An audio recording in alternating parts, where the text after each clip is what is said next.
Hello friends, welcome to Pro Talent and I am Nitin Parmar. दोस्तों, आपका स्वागत है हमारे इस डेली करंट अफेयर और एडिटोरियल एनालिसिस के अंदर जो 27 सितंबर का है, that is 27th of September, and it comes with a reading content which you can take it from our website which is called courses.protalentdigital.com. Okay, from there you will get a complete support. Let's start to discuss about this. Dosto, this is a part of our CLAT 2022 online course and you want to join our new batches are going to start very soon. You are going to get a lot of new information from Pro Talent. Let's start to discuss about this Maoist influenced news coming from Home Ministry. My dear students, I'm sure you are aware that in the current affairs section, whatever you know, the story, okay, that story has to be connected, has to be linked with some static information. Okay, this is very crucial. So today we are going to discuss about what is this problem of Maoist, who are these Maoists, who are also popularly known as Naxalites, or it is also known as left wing extremist, or they are also known as, you can say, Red Army. Okay, we will try and understand this scenario. This is left wing extremism के बारे में बात हो रही है. हमारे home minister mister Amit Shah said that the Maoist influenced is from 96 district to 41 district. Okay, now what is this Maoist all about? So I'm sure you understand the word Mao. Mao comes from the first chairman of China, that is Mao Zedong. वहाँ से ये word आता है. माओ Zedong की विचार follow करने वाले लोग माओइस्ट बोलते हैं. Who are Maoist? How did it all start? चलिए समझते हैं दोस्तों. पहले समझने की कोशिश कि ये माओइस्ट का इन्फ्लुएंस किधर है. यहाँ पे अमित शाह जी बोल रहे हैं it is reduced from 96 to 41 district. Majorly आपके सामने ये जो रेड कॉरिडोर दिख रहा है, जहाँ पे रेड कलर के बिहार, छत्तीसगढ़, उड़ीसा, आंध्र प्रदेश, ठीक है, उन एरिया में सबसे ज़्यादा इन्फ्लुएंस है. उसके बाद आपके पास आता है जैसे तेलंगाना, ओके, महाराष्ट्र, वहाँ पे इन्फ्लुएंस थोड़ा सा कम है. यूपी मध्य प्रदेश में काफ़ी कम है. Okay, so Chhattisgarh, Jharkhand, Orissa, Bihar are severely affected. ठीक है, while Bengal, Maharashtra, Andhra Pradesh and Telangana are partially affected, while Uttar Pradesh and Madhya Pradesh are slightly affected. ठीक है, ये माओइस्ट लोगों के अफेक्टेड एरिया के बारे में बात हो रही है. और उसके अलावा what is the kind of, you can से, the support provided by central government और स्टेट गवर्नमेंट, है ना, हम उसके बारे में भी बात करेंगे. पर सबसे पहले समझते हैं what is this left wing extremism का origin. How did it all started? It all started in 1967. Majorly 3 areas, ठीक है, of Naxalbari, Phansidewa and of West Bengal Darjeeling district. यहाँ से ये शुरुआत हुई थी. कहाँ से शुरुआत हुई थी? 3 जगह, नक्सलबारी, फांसी देवा एंड खोरीबाड़ी. नक्सलबारी से शुरुआत हुई थी, इसीलिए इसको नक्सलाइट भी कहा जाता है. ओके, इनको नक्सलाइट्स भी कहा जाता है. ठीक है, लेफ्ट विंग एक्सट्रीमिज्म की शुरुआत 1967. ठीक है, it was led by Charu Majumdar, Kanu Sanyal and Jangal Santhal. They were member of Communist Party of India. Communist Party of India के लोग थे ये लोग थे. पीजेंट रिवॉल्ट कर रहे थे, कैन से पीजेंट रिवॉल्यूशन. ठीक है, ये लोगों को, लेकिन से जो विचार था, कम्युनिज्म का विचार था, वो माओ के द्वारा, लेकिन से लीड करता था. माओ जेडोंग ने भी पीजेंट रिवॉल्यूशन किया था चाइना में. When Mao started peasant revolution, he said that look, power flows from the barrel of gun. The peasants should unite and fight against the present government. This is how this Charu Majumdar, Kanun Sanyala and Jungle Santhal, they also followed the similar kind of uprising. Okay, they also followed the same. ठीक है, okay. 2 साल के बाद 1969 में communist Party of India form हुई. ठीक है, it all originated in West Bengal, but the movement started to spread in a less developed rural region like Telangana, Andhra Pradesh, Orissa, Chhattisgarh. ये सुनो, तो दोस्तों ये जो लड़ाई है वो ज़्यादातर जहाँ पे लेस डेवलप्ड रीजन है, ट्राइबल लोग हैं, ठीक है, वहाँ पे ये लड़ाई ज़्यादा फैलती है. ये सुनो दोस्तों, आज के ज़माने में their origin in CPI, जो communist Party of India, Marxist और लेनिनिस्ट पार्टी है, उससे ये लोग ओरिजिन होते हैं. ठीक है, however they started Maoist communist centre in 1975 and that group was merged with, you can say, People's War Group in 2004. So basically इन लोगों का विचार है कि सरकारों ने इनके खिलाफ बहुत दमन गुजारा है, उनकी सभी प्रॉपर्टी छीन ली है, उनके सभी हक उनके छीन लिए हैं. So they say we want to combine together, we want to join together and we will fight against our own, you can say, rights, and thereby we are, you can say, fighting a war. Okay, now what are the factors. अब आप ये सोचेंगे कि ये लड़ाई क्यों कर रहे हैं, लेफ्ट विंग एक्सट्रीमिज्म राइज क्यों हो रही है. One of the chief reasons for the movement was severe lack of development in this region, despite this region is a mineral rich region. बहुत ज़्यादा minerals मिलते हैं इन एरिया में. Okay, ये ट्राइबल बेल्ट है. They were neglected by government as well as mainstream media. उनके बारे में कोई बात ही नहीं करता है.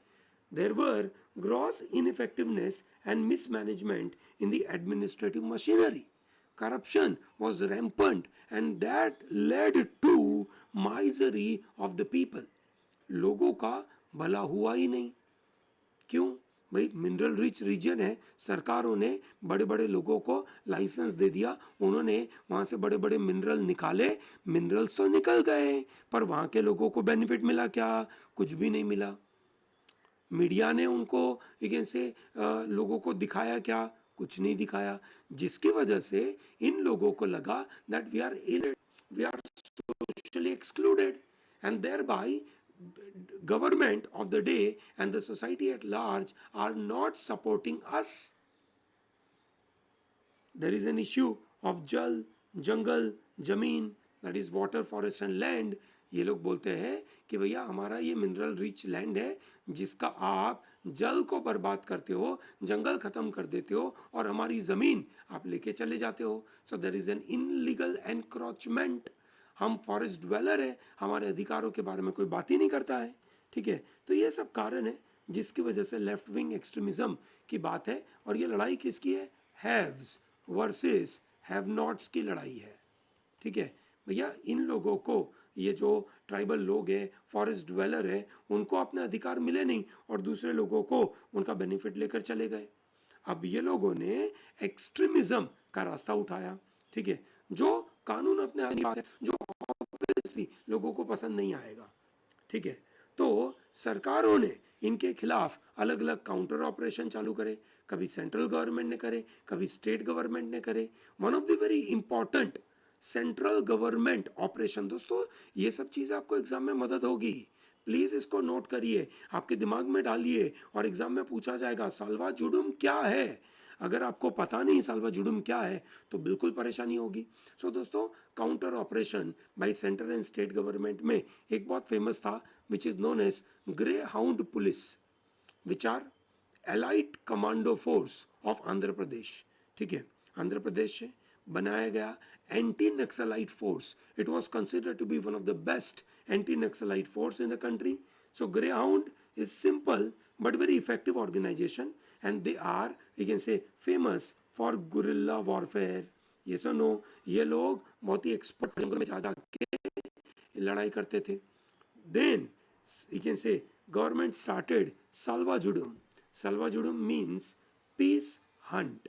ओके, यहाँ पे लोकल जो ट्राइबल लोग हैं इनको इन्होंने इंक्लूड किया, ठीक है, and they were made Salwa Judum cadre के स्पेशल पुलिस ऑफिसर। 5,000 ऐसे लोगों को स्पेशल पुलिस ऑफिसर बना दिया। समझिए दोस्तों, साल्वाजुडम का मतलब है जो दांतेवाड़ा और बस्तर डिस्ट्रिक्ट के अंदर जो लोग रहते हैं, ठीक है, जिनको जंगलों के बारे में पता है, जो वहाँ की लैंग्वेज बोलते हैं, जिनको जंगल के रास्ते पता है, ठीक है, तो उन्होंने इन लोगों को इकट्ठा किया, ये ट्राइबल विलेज के इन लोगों को इकट्ठा किया और इनको पुलिस ऑफिसर का रैंक दे दिया और उनको बोला आप अपने ही लोगों के खिलाफ लड़ाइयाँ लड़िए, आप हमें बताइए कि वो कौन है, इनको दे दी। ठीक है, अभी अच्छे से ट्रेन तो करा नहीं है पर बंदूक हाथ में दे दी, ये लोग इमेच्योर थे, ठीक है, तो इन्होंने गलत गलत तरीके से लोगों को परेशान करना चालू करा, ठीक है, शायद अच्छा भी किया हो सकता है, पर आप समझ सकते हैं कि इस तरीके का अधिकार किसी को देना वो कॉन्स्टिट्यूशन के खिलाफ होगा, लीगल सिस्टम के खिलाफ होगा और इसके द्वारा आप लंबे बेनिफिट तो नहीं लेकर आओगे। यहाँ पे कैसे लोगों को रिक्रूट करा, ज़्यादातर यंग लोगों को रिक्रूट करना पड़ेगा ना, क्योंकि जो ओल्ड लोग हैं वो तो लड़ाई कर नहीं पाएंगे। अच्छा, मिडिल एजेड लोग हैं शायद लड़ाई लड़ पाए, बट तब तक वो शायद नक्सलाइट के साथ मिल चुके होंगे, ठीक है, तो ये सुप्रीम कोर्ट ने एक रूल के द्वारा बोला कि ये गलत है, ये अनकॉन्स्टिट्यूशनल है और ये स्टेट इस तरीके से काम नहीं कर सकता, तो साल्वाजुडम को इलीगल करार दे दिया। Operation green Hunt was started, ठीक है, बाई पैरामिलिट्री फोर्सेस, जहाँ पे स्टेट को मदद किया, ठीक है, it is an all out offensive action by government. Okay, media ने इसको बहुत ज़्यादा नेगेटिव वे में प्रोजेक्ट करा, फिर बाद में सरेंडर पॉलिसी लेकर आए। अलग अलग स्टेट ने, झारखंड ने बोला कि भाई आप सरेंडर करो, will give you 50,000 rupees, monthly allowance और 2,000 रुपीज़ हम आपको देंगे, 1 एकड़ की एग्रीकल्चर लैंड दे देंगे, एजुकेशनल और हेल्थ बेनिफिट आपके बच्चों को देंगे। छत्तीसगढ़ गवर्नमेंट ने बोला हम 3 लाख रुपया देंगे अगर आप वेपन सरेंडर करेंगे तब। उड़ीसा गवर्नमेंट ने बोला 10,000 rupees for surrender, 20,000 rupees for arm surrender and 2 lakh of bank loan without interest for 2 year. मतलब इस तरीके की चीज़ें लोगों को देना चालू किया, ठीक है। However it was not very effective, however it was not very effective. Okay, चलिए ग्रेट, आगे बढ़ते हैं। और महत्वपूर्ण मुद्दा विच इज कनेक्टेड टू जिसके बारे में बात हो रही है दोस्तों, ठीक है, आप समझिए, हमने पहला मुद्दा उठाया which was connected to Maoism. We gave you a background of Maoism, कैसे माओइज्म चालू हुआ, नक्सलिज्म चालू हुआ, लेफ्ट विंग एक्सट्रीमिज्म चालू हुआ। We are bringing one more, you can say, editorial connected to such kind of historical issue, which is about child marriage.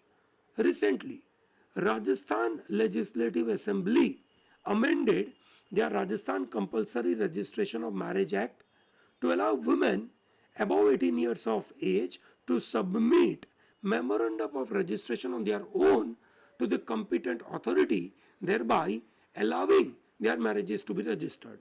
चलिए, ये तो बहुत ही सिंपल सा बात है कि भैया Rajasthan compulsory registration of marriage act, दोस्तों आपको याद होगा भारत में मैरिज का रजिस्ट्रेशन कराना कंपलसरी हो चुका है, गवर्नमेंट इसके ऊपर लॉ बना चुका है, ठीक है। क्यों भैया मैरिज को कंपलसरी रजिस्ट्रेशन कराना ज़रूरी है? भाई मैरिज को कंपलसरी रजिस्ट्रेशन नहीं कराओगे तो बहुत सारे लोग लेकिन से उसका मिसयूज़ करके लोगों को प्रॉब्लम क्रिएट करते हैं, ये सुनो, ठीक है। चलिए, बहुत अच्छी बात है, दिस इज़ वेरी क्रूशियल। तो ये जो परेशानी है, ठीक है, कि भैया आपको मतलब वुमेन को दिक्कत नहीं हो तो आप रजिस्टर कराओ, तो दैट इज़ वेरी इंपॉर्टेंट। अब इसका कनेक्शन ये है कि national commission for protection of child rights NCPCR has sought a review of this bill to amend this Rajasthan Compulsory Registration of Marriage Act 2009 passed in the assembly last week in the view of its likely impact on minor children. उनका बोलना है minor children को बड़ा impact होगा तो इसको review करिए, ठीक है। ये bill could legitimize, you can say, child marriage, ऐसा उनका मानना है। तो Rajasthan Compulsory Registration of Marriage Act was enacted in 2009. It provided for compulsory registration of all marriages, ध्यान से सुनिएगा, it is largely similar to enactment made in other state as well, and it is based on the Supreme Court's verdict called Seema versus Ashwini Kumar 2007, which directed that all marriages in India should be registered. Okay, समझिएगा दोस्तों, the original law itself did not exclude registration of child marriages. समझिए, यहाँ पे supreme court ने क्या बोल दिया, सभी मैरिजेस का रजिस्ट्रेशन होना चाहिए. जो ओरिजिनल लॉ था उसमें चाइल्ड मैरिजेस को एक्सक्लूड करना नहीं बोला था. Earlier it was a duty of parties to the marriage to submit memorandum of their marriage to the registrar if they were both of 21 years of age, and if younger it was a duty of the parents or guardian. ठीक है दोस्तों, जो ये previous act था, ठीक है, उसको इन्होंने लेकिन से क्या बदलाव लेकर आए, ये बदलाव लेकर आए that it changes the age at which the obligation to register shifts from parents to guardian to the parties, ठीक है, टू द मैरिज. मतलब पेरेंट्स या गार्जियन से शिफ्ट होता है लेकिन से duty towards parties. The amendment changes this age limit to 21 for man and 18 for women. पहले क्या था, दोनों 21 साल के हैं तो ही, ओके, अगर 21 साल से कम है तो पेरेंट्स की ड्यूटी थी वो फाइल करना, बराबर है. अब 21 साल से नीचे है तो 18 साल तक इन्होंने चेंज किया, मतलब मैन के लिए 21 कर दिया और वुमेन के लिए 21 कर दिया. ठीक है, चलिए यहाँ तक तो कोई दिक्कत नहीं है. समझिए, आप ये समझ सकते हैं कि ऐसा करने से कोई दिक्कत नहीं है. ठीक है, पर जो ड्यूटी ऑफ पेरेंट्स है, ठीक है, वो पहले भी था और अभी भी है. ठीक है ना, प्रॉब्लम ये है कि इसको अगर नॉर्मल वे में देखा जाए तो it is not amounting to invalidating और इलिजिटिमाइजिंग द चाइल्ड मैरिजेस. ठीक है, ये कोई भी तरीके से चाइल्ड मैरिज को वैलिडेट और लेजिटिमाइज नहीं कर रहा है. ठीक है, ओके, कोई नहीं कर रहा है. ये विमेन के अपने अधिकारों को प्रोटेक्ट करने में मदद करेगा. ये सुनो, अगर विमेन 18 साल की है तो वो खुद से रजिस्टर करा सकती है, बराबर है. So registering such marriage may help establish legal rights of under age party, those of any children born, and deter any attempt to deny marriage later. तो ये बहुत अच्छी बात है. ओके, कोई प्रॉब्लम नहीं है. लिटिगेशन में मदद करेगा, बहुत सारे प्रिकॉशन लग जाएंगे. ठीक है, और चाइल्ड राइट्स को प्रिवेंट करने में मदद करेगा. ये तो बहुत अच्छी बात है, सिग्निफिकेंट इश्यू है. ठीक है, पर दोस्तों चाइल्ड मैरिज के अंदर एक जो सबसे बड़ी परेशानी है वो समझिए दोस्तों. ठीक है, क्या है? According to prohibition of child marriage act 2006, all marriages are void.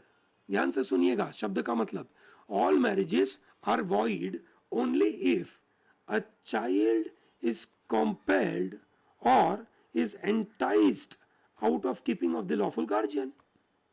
Yes or no? Which means child marriages are not void but they are voidable. They are not void, they are voidable. ठीक है भाई, कोई भी एक party अगर court को approach करेगा, marriage nullify होगा with in 2 years of attaining majority. ये सर नो. ठीक है, मतलब अभी नए नए लॉ तो लेकर आए, इसको नया अमेंडमेंट तो कर दिया, पर जो ओरिजिनल पार्ट था चाइल्ड मैरिज लॉ का उसको कॉम्प्रिहेंसिवली रिविजिट नहीं किया. और मुझे लगता है कि इसको कॉम्प्रिहेंसिवली रिविजिट करना चाहिए, नहीं तो दिक्कत हो जाएगी. ये सर नो, आप समझ सकते हैं. चाइल्ड मैरिज, ठीक है, is void only if a child is compelled. अगर आप ये प्रूव कर सके that the child is compelled और is enticed out of the keeping of the lawful guardian, तो आप उसको चाइल्ड मैरिज को वॉइड बोलोगे, अदरवाइज वो नहीं है.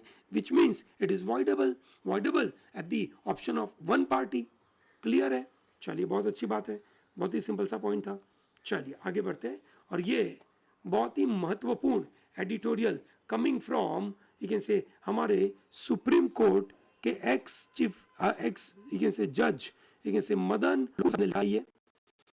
मदन लोकुर साहब ने ये मजेदार सा आर्ग्यूमेंट यहाँ पे किया है. ठीक है, ये बोलते हैं that investigations are a face without a heart, which means there is no respect for citizens' right, okay, and there is unaccountability of authority. ठीक है दोस्तों, अब आपको पता होगा इन्वेस्टिगेशन करना is a very important part. Okay, कोई भी क्राइम का इन्वेस्टिगेशन करना. ओके, इन्वेस्टिगेशन कौन करता है? Various agencies. ठीक है, स्टेट ऑफिसर्स करते हैं, ये सुनो, पर सिटीजन्स के अधिकारों का क्या पता नहीं. ठीक है, देखिए दोस्तों, ये सितंबर 10 तारीख की बात हो रही है, 2021 की बात हो रही है. ठीक है, इनकम टैक्स डिपार्टमेंट ने न्यूज़ क्लिक और न्यूज़ लॉन्ड्री की जो ऑफिस थी वहां पे उनकी प्रीमाइसेस उन्होंने विजिट करी. Okay, NewsClick and Newslaundry are the websites, ठीक है, which are providing say news. Okay, ठीक है, ये ऑफिसर्स सर्वे करने के लिए गए थे, बराबर है. Survey by the IT officers are definitely governed by income tax act. Okay, तो इन्होंने बिल्कुल अंदर घुस गए. Section 133A of income tax act, okay, authorizes these authorities to enter premises where business or profession is carried on. The purpose of entry is limited and is specific: to inspect books of accounts or documents, check or verify the cash, stock or other valuable articles or thing which may be found in the premises and furnish such information that the authority may require. A survey is not a fishing expedition. ये कोई fishing expedition थोड़ी है कि आप से जानबूझ के से वहां पे कुछ गलत चीज है ना प्लांट करोगे, निकालोगे, बराबर है. ठीक है, ये एक ओपन वे में लोग बिजनेस और से प्रोफेशन कंडक्ट करते हैं, तो यहाँ पे तो इनको जो चीज़ें वही ढूंढ के लानी है. ठीक है, न्यूज़ लॉन्ड्री ने एक स्टेटमेंट दिया कि officers came to their premises at about 12:15 PM, left the next day at 12:40 AM. Similarly, a statement was released by NewsClick suggests that officer came at about noon, left around midnight. The first question are, the premises of this news website usually open for business at midnight? ठीक है, if not, then officers violated law in continuing the survey till witching hour without any compulsion. ठीक है, उन्होंने clear cut rule violet करा. ठीक है, बिल्कुल rule violet करा. ठीक, उसके अलावा कुछ साइड इश्यूज से बाहर निकले इसके ऊपर से, बराबर है. What do officers do for lunch, dinner, ठीक है, snacks when the survey takes place for about 12 hours? Do they carry their tiffin boxes, water bottles? What about people in the premises? Can they go out for a bite or are they expected to remain hungry? Can they even inform their family that they have been locked up for several hours and cannot come home? ये एक बड़ी परेशानी है. Section 133A authorizes the officer to inspect the books of account, place identification mark on them and on other documents, and even if they make copies, they may impound books of account.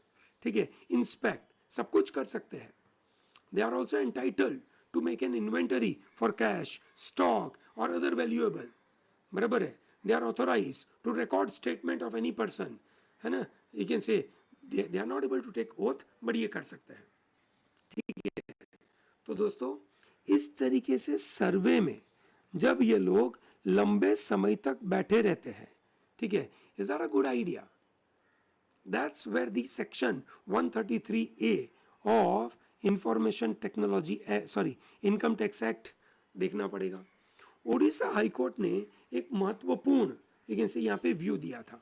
Odisha high court has taken that primary objective of survey is to inspect and impound the necessary and specific documents. Reasons have to be recorded, बराबर है. ठीक है, ये इनको करना है. Prohibition, एक specific prohibition दिया गया ऑफिसर को that they shall on no account remove or cause to be removed from the place any cash, stock or other valuable articles or thing, बराबर है. ये उनको बोला है. तो ये तो क्लियर कट बोल के रखा, तो ये तो लक्ष्मण रेखा है, बराबर है। अब ये लक्ष्मण रेखा के ऊपर ये कितने गए आगे, बराबर है। अब ये देखते हैं न्यूज़ लॉन्ड्री वालों साहब ने क्या किया, ठीक है भाई। CEO was not allowed to use his phone to contact his lawyer, ठीक है। He was asked to hand over his phone to the officer, he was asked to comply with on the spot directions without taking legal advice. Even a criminal is entitled to contact his or her lawyer and family, बराबर है। तो भैया ये तो बिल्कुल गलत हो गया। Under what authority of law was the CEO asked to hand over his phone and refrain from contacting his lawyer? ठीक है, बुक्स ऑफ अकाउंट में भी impounded, but prohibiting use of mobile phone even temporarily, is that allowed? No. Personal mobile phone, laptop, office machines were taken control of, and on them or in them was downloaded. Ordinarily, a search warrant is required for this. ठीक है, अगर आप data download करते हो तो आपको search warrant चाहिए, बराबर है। अब इन्होंने पूरा डेटा वहां से ले लिया, बराबर है। हम बात करने वाले दोस्तों यही इन्वेस्टिगेशन की, whether this investigation process is appropriate और नॉट, ठीक है। ओके, तो ये एक तरीके से है ना फंडामेंटल राइट ऑफ प्राइवेसी के खिलाफ है, ठीक है। This is against the fundamental right of privacy, ठीक है। CEO को जो भी डेटा डाउनलोड किया गया उसका कोई कॉपी दिया नहीं किया, जो उसकी खुद की प्रॉपर्टी है। He is entitled for his right, ठीक है। Okay, he was asked to delete his personal data from his mobile phone, ठीक है, and within 1 hour so that they could, you can say, take it away, बराबर है। Why should he delete his personal data? वो लोग उसका पूरा का पूरा फोन कैप्चर करके जाने वाले हैं, तो इज दैट राइट, ठीक है।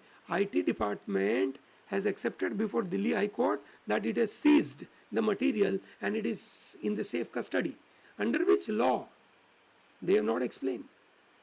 अगला क्वेश्चन उनसे पूछा जा रहा है, are the officers of IT department entitled to violate the law with impunity and without any accountability, बराबर है दोस्तों। 12 घंटे तक लोगों को लेकिन से हाउस अरेस्ट में रखना, ऑफिस अरेस्ट में रखना, ठीक है, उनको वर्ल्ड का कट ऑफ कर देना, isn't it constitutional fundamental right के खिलाफ है, ठीक है। न्यूज़ क्लिक के साथ भी वैसा ही हुआ। न्यूज़ क्लिक ने बोला 30, उनके यहाँ पे 30 एम्प्लॉइज थे, सपोर्ट स्टाफ थे, they were locked up for a duration of the survey, that is 12 hours. If any family member has faced any emergency during those 12 hours, it's a bad luck, ठीक है। They were prevented from accessing their computer, ठीक है, and indeed from working. Why? Under which law they were prevented from working? It seems quite clear that the employees and staff underwent office arrest, something which is similar to house arrest, बराबर है। तो भैया fundamental right of speech, freedom of press, privacy, ये सब कुछ suspend कर दिया simply in the name of survey of book, ठीक है दोस्तों। अगर ऐसा होता है तो फंडामेंटल राइट देने का तो कोई मतलब ही नहीं है, ये नो। सो दोस्तों आपको ये समझ में आ रहा होगा कि किस तरीके से फंडामेंटल राइट का इरोजन हो रहा है, ठीक है, इस मुताबिक, मतलब इस इन्वेस्टिगेशन के द्वारा। इसको तो और बेहतर करना चाहिए, एक हार्ट लगाना चाहिए। ग्रेट दोस्तों, ठीक है, ये एक ऐसी जनरल न्यूज़ हम आपके लिए लेकर आए हैं, ठीक है, कि भाई Iceland elects Europe's first women majority parliament, ठीक है। अब यहाँ से बहुत सारे जीके के क्वेश्चंस क्रिएट हो सकते हैं। विच is the first country in the world which has first women majority parliament, ठीक है, ये सवाल पैदा हो सकता है। आपने देखा होगा कि कल के न्यूज़पेपर में आया था कि हमारे जो चीफ जस्टिस ऑफ इंडिया है उन्होंने बोला विमेन का 50% रिजर्वेशन होना चाहिए, ये इनका अधिकार है, ठीक है दोस्तों। इसके साथ ये बहुत इंपॉर्टेंट कनेक्टेड न्यूज़ है। आपका काम है इसके साथ क्या क्या चीज़ों के आंसर देना।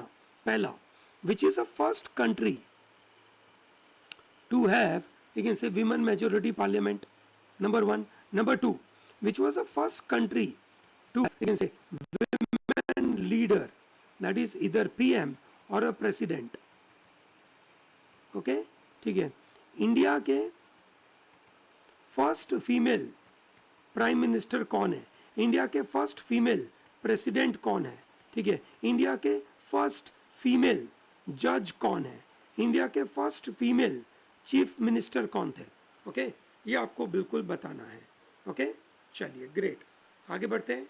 And now we are discussing about something very important, ठीक है, which is connected to you can say this issue that count the ladder rungs.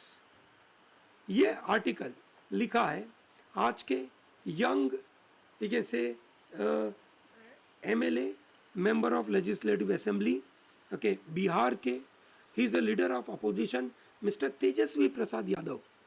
Young leader है, माना जाता था कि यही सीएम बनने वाले थे, नहीं बन पाए, बट मतलब this guy is known for wonderful stuff, है ना, बड़ा काम करते ही है और अच्छा काम करते हैं, ठीक है दोस्तों। इन्होंने जो जो भी बातें यहाँ पे लिखी है उसको समझना बहुत ज़रूरी है, ठीक है, क्यों ज़रूरी है, क्योंकि ये बात हो रही है कास्ट बेस्ड सेंसस के बारे में, ठीक है दोस्तों, कास्ट बेस्ड सेंसस, ओके, क्यों कास्ट बेस्ड सेंसस ज़रूरी है ये समझने की बात करेंगे हम, ठीक है, what is the demand and why we should bring this caste based census. दोस्तों, what is the meaning of caste based census, सबसे पहले इसके बारे में बात करते हैं कि भैया what is the meaning of this caste based census, ठीक है दोस्तों। भारत में जो सेंसस होता है जो 10 साल में एक बार होता है, 2021 में हो रहा है, अभी डिजिटल सेंसस होने वाला है, ओके, ये पहला डिजिटल सेंसस हो रहा है, ठीक है।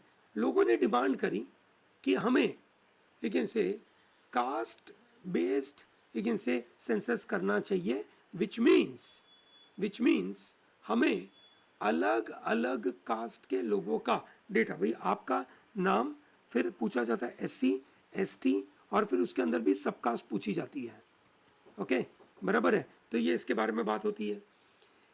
ओबीसी इसका कास्ट का रिजर्वेशन का कोई गणित होता नहीं है दोस्तों। कास्ट का डेटा जो क्रिएट होता है वो क्रिएट होता है SECC से, विच इज यू कैन से सोशियो इकोनॉमिक कास्ट सेंसस के ऊपर से यू कैन से ये डेटा निकालने की बात हो रही है, ओके, SECC के बेसिस के ऊपर डेटा निकाला, बराबर है, बट गवर्नमेंट ने सेंसस में डेटा निकाला नहीं दोस्तों। सेंसस का एक्सरसाइज 1872 से होता है, बराबर है, और हमने 1947 के बाद सिर्फ SCs और ST का caste base, race base, tribe base एक ये डेटा निकालना चालू करा, ये सुनो, ठीक है दोस्तों।